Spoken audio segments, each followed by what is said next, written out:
बिस्मिल्लाहिर्रहमानिर्रहीम। अस्सलाम वालेकुम। मैं हूँ आलमा और आप देख रहे हैं आलमा नॉलैंड चैनल। अपने चैनल पर नए आने वाले नाजरीन को मैं खुशामदीद कहती हूँ। आज का टॉपिक है आदमी और जानवर के जूठे का, कि मुसलमान किस जानवर का जूठा खा सकता है। गधे और खच्चर का जूठा खाना मशकूक है, यानी इसके काबिले वज़ू होने में शक है, लिहाजा इससे वज़ू गुस्ल नहीं हो सकता। उड़ने वाले शिकारी जानवर जैसे शकरा, बाज, बहरी, चील वगैरह का जूठा मकरूह है और यही हुक्म कौवे का है। यूं ही घर में रहने वाले जानवर जैसे बिल्ली, चूहा, छिपकली का जूठा खाना मकरूह है। पानी के रहने वाले जानवर का जूठा पाक है, ख्वाह इनकी पैदाइश पानी में हो या नहीं। इसी तरह सूर, कुत्ता, चीता, भेड़, हाथी, गीदड़ और दूसरे दरिंदों का जूठा भी नापाक है।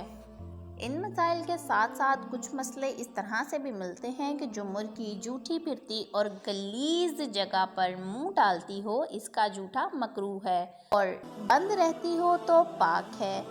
यानी अगर मुर्गी घूम फिर रही है और किसी गंदी और गलीज जगह पर मुंह मार रही है तो इसका जूठा खाना बिल्कुल मकरूह है। यूं ही बाज़ गायें जिनकी आदत गलीज खाने की होती है, इनका जूठा खाना भी मकरूह है।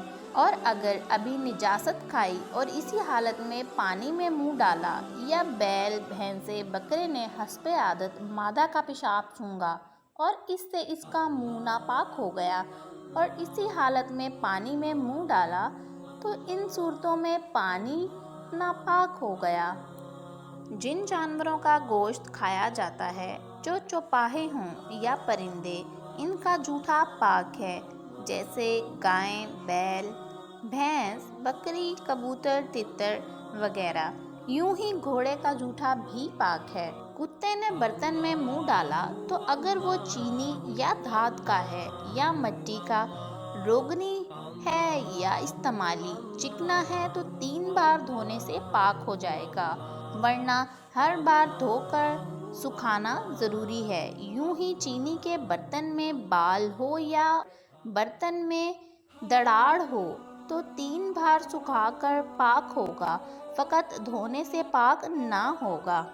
बिल्ली ने चूहा खाया और फ़ौरन बर्तन में मुंह डाल दिया तो बर्तन नापाक हो गया, और अगर ज़ुबान से मुंह चाट लिया कि खून का असर जाता रहा तो नापाक नहीं। जो जूठा पानी पाक है उससे वुज़ू और गुस्ल जायज़ है, मगर पानी अगर किसी ऐसे जानवर ने जूठा किया है जो खुद नाजायज़ है तो उसका जूठा पानी भी नाजायज़ है, और उस नाजायज़ पानी से वुज़ू करना और गुस्ल करना भी नाजायज़ है।